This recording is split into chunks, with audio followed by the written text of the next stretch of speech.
I want to thank Representative Alirio Uribe and the coalition of trade union, academic, labor, and human rights organizations sponsoring this important national forum and public hearing for inviting me to speak today. I regret that I cannot be with you in person, but the United States Congress is in session this week and debating the bill that authorizes defense spending, and so I cannot be absent from that important debate. I also want to send a very special greeting to your next witness, the new Minister of Labor, Clara Lopez. Here in the United States Congress, and especially the Congressional Monitoring Group on Labor Rights in Colombia, there is a high level of expectations and willingness to work with Minister Lopez. We want to make sure that the promises of the U.S.-Colombia Labor Action Plan and the many laws and decrees issued by the Colombian Labor Ministry translate into genuine changes for the better on the ground. We want to make sure there is real change in the working conditions of all Colombian workers. All workers and unions must be able to exercise their basic labor rights and human rights without fear of violence, the loss of their jobs, or death threats against them and their families. So let me say to the Minister, please know that you have my support and the support of many of my colleagues in the United States House of Representatives and the United States Senate as you take up your new position and pursue the guarantee of these rights. Today's public hearing and two-day national forum explore a critical topic on the role of labor in building peace in Colombia.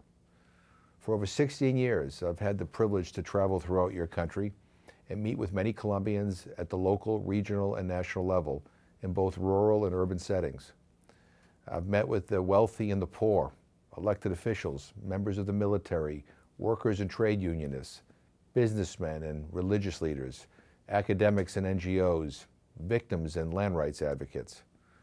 I've also met with the families of the kidnapped and the disappeared, Afro-Colombians and indigenous peoples, young people whose neighborhoods are controlled by gangs, representatives of international organizations, the internally displaced, and refugees forced to flee their homes because of the violence. I am so humbled and grateful that they have shared their stories, concerns, hopes, and dreams with me. Over and over, I have heard Colombians express their longing for peace, an end to the violence, and the right to a life and work with basic dignity and respect. And I've often thought to myself, isn't this what all of us, every human being wants? Don't we all want a life where we take joy in bringing a newborn child into the world?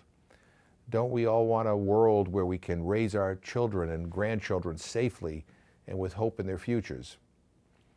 I've met with hundreds of Colombian workers over the years. I've sat down with campesino farmers trying to make a living without resorting to illegal crops and who have been caught in the crossfire between the military, the guerrillas, and the paramilitaries. I've met with sugarcane workers who work in the fields and processing plants. I've sat down with port workers, oil workers, and those who labor on palm oil plantations. I've met with public sector workers, healthcare workers, and domestic workers. All of them face a level of threats and violence in their daily lives that is unimaginable. I've witnessed their fear and desperation, their defiance and courage. And both individually and collectively, I have heard honest, reasonable ideas and recommendations about how to make their workplace and lives better and more productive. If given a chance, Colombians already know how to make things better, more fair and equitable. They just need their leaders to listen to them and to help. We are all here today because Colombia is at a historic moment. After more than a half-century of violence and conflict that has scarred nearly every family in Colombia, ending the conflict is no longer an unattainable dream, but an imminent reality. But implementing and achieving peace, long-lasting, sustainable peace, is more difficult than negotiating a peace accord, which has been hard enough. Colombians face not just the mechanics of carrying out a complex agreement, but the inequities and violence that have fueled economic, political, and social injustice for generations. This requires all Colombians and all of Colombia's friends to imagine a new Colombia, one committed to bettering the lives of all the people, especially those who have been most vulnerable to violence. We must challenge those dynamics and relationships that impede such improvements. Peace in Colombia requires the right of all Colombians to work with dignity, to receive a fair and decent wage for a fair and decent day's work.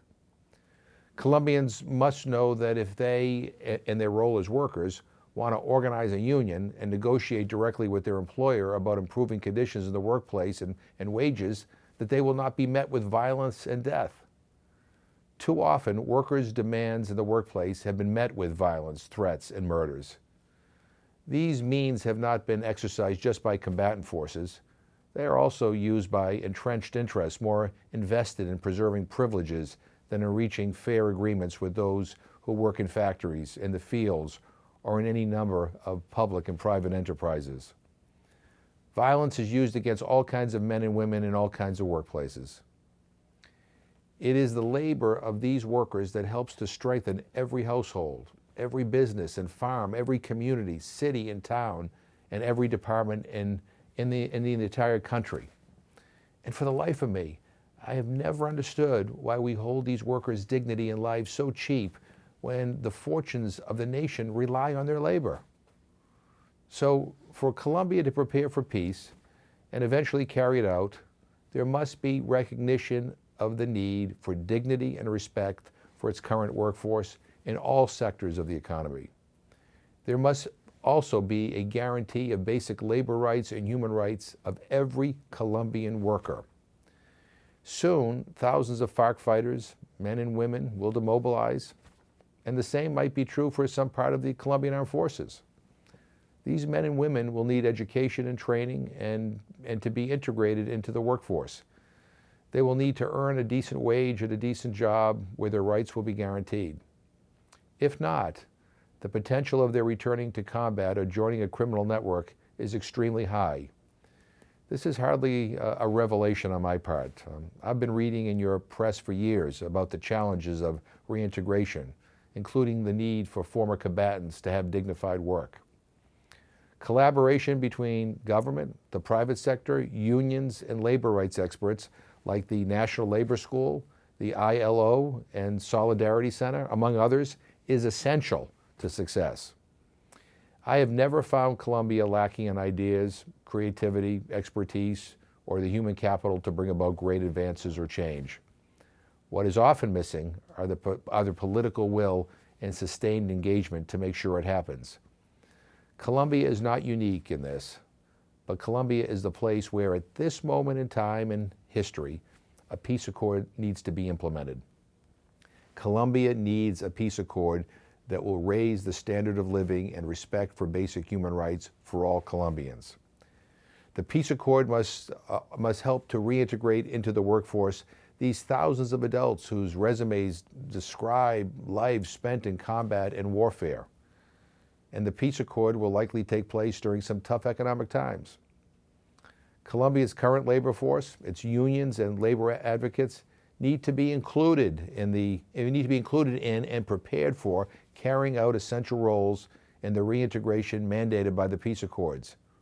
And to do so, they must know that their own rights and dignity are ensured, that their own livelihoods are secure, and that employers and local and federal governments are genuine partners in carrying out this historic task.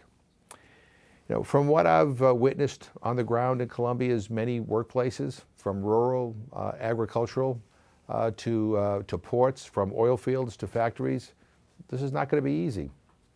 Colombia's workers are among the most abused, the most violated in terms of rights and dignity in the entire world. If Colombia hopes to successfully integrate former combatants, it must, as a nation and a people, in government institutions and in the private and public sectors, recognize the rights and dignity of labor, the rights and dignity of its workers, and the rights and dignity of the union movement. Anyone declaring otherwise is a saboteur of peace. You know, it's easy for me to say these things. I'm far away, and I live in a country where I don't worry about violence or threats because of my views, let alone how to wrestle with ending over 60 years of conflict and helping former adversaries and victims reconcile, live with one another as neighbors, and coexist in the workplace together. But labor, the work each of us does to earn a decent living for ourselves and our families, is at the heart of having a dignified life. And there is no peace without dignity, respect, and basic human rights.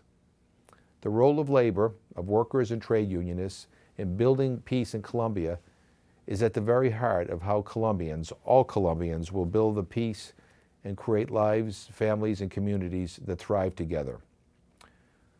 To those in government and in power, let me just say this. Dealing with issues of labor rights and standing firm against impunity can be inconvenient, it can be uncomfortable, and it can be very difficult. Solving problems is always easier said than done.